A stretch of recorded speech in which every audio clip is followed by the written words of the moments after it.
welcome back to our channel. Today I'm out in the garden pruning some roses. I have about 70 plus roses on my property, and so I have been slowly but surely chipping away at pruning them all. Here in Southern California, I'm like zone 9B, zone 10A. I'm on the border. We have to defoliate all of our roses. The leaves do not fall off naturally. They keep the disease around for the next year if there is any disease on the leaves, which will happen in the fall, winter. So we want to make sure we pull all of those leaves off, and that is what I'm doing today. I'm trying to chip away a little bit every single day until Valentine's Day, my birthday, and hopefully I will have all of my roses pruned by then. So you can see here, I've already pruned Frances Milan, State of Grace, Love Song I just finished, and I think I'm actually gonna cut this really tall one down a little bit because it's really tall. And now I'm gonna move on to this one, which is Parfuma Bliss. So come along with me while I do it. Put my sheet back on.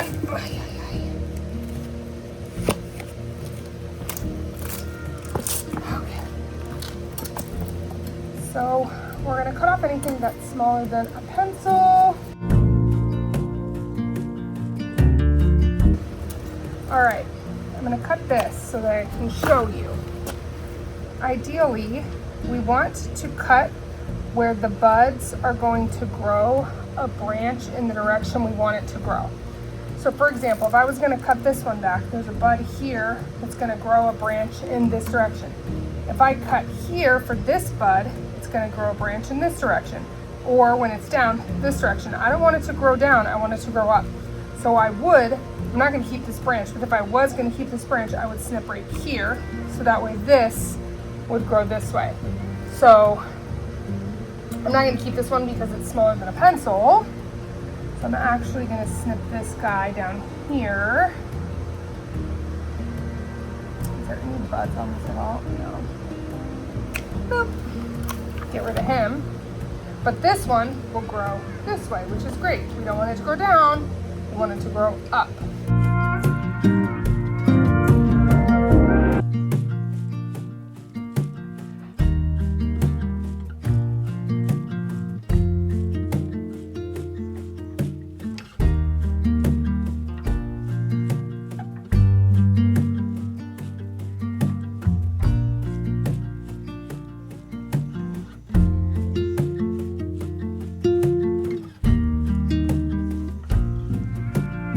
Don't like how this is growing into this plant, so I'm gonna snip it. Ouch. Here.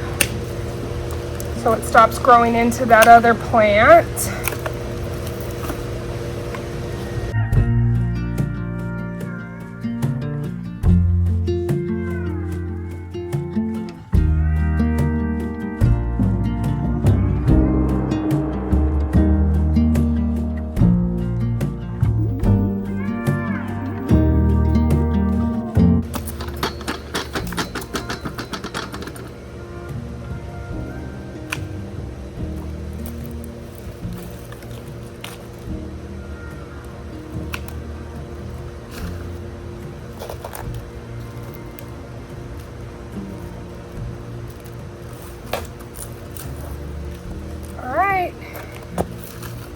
Ouch, that's a big thorn.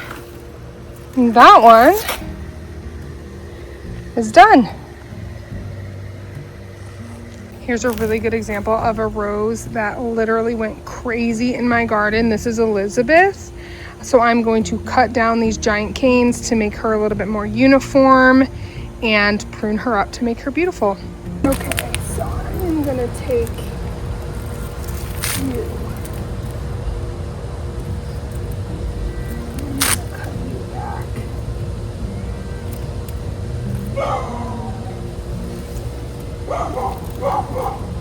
Release there.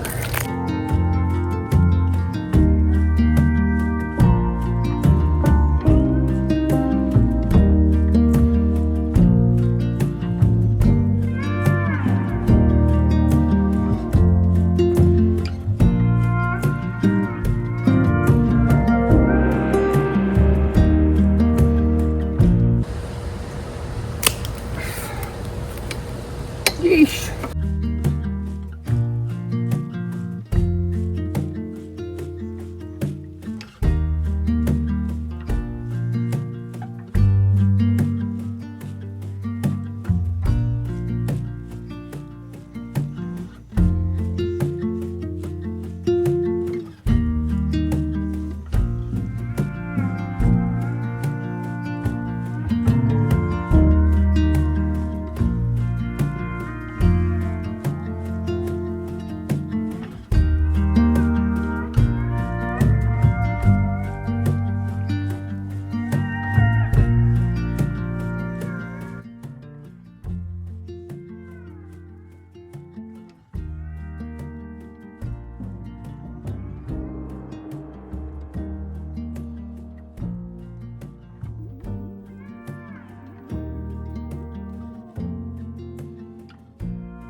Bye.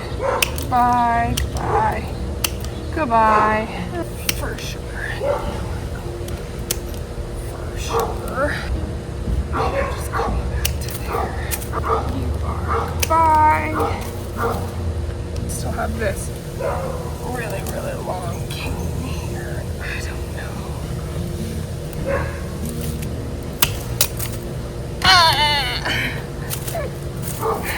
It's fine. It's all right. It's okay. But that's pretty much it. She's done.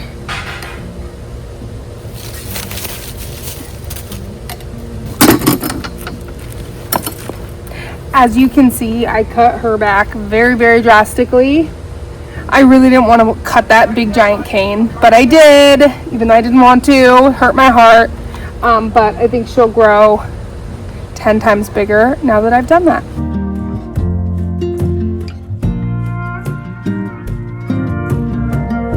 More to come on all the pruning in my garden, but this was just a little snapshot of a couple of the ones that I did today. I'll make sure to post more, especially of some of the climbers. I have some really big climbers like this one, and that one is huge.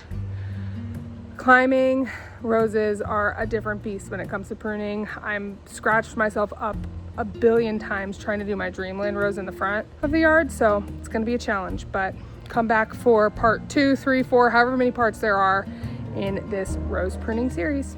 See you guys later. Bye.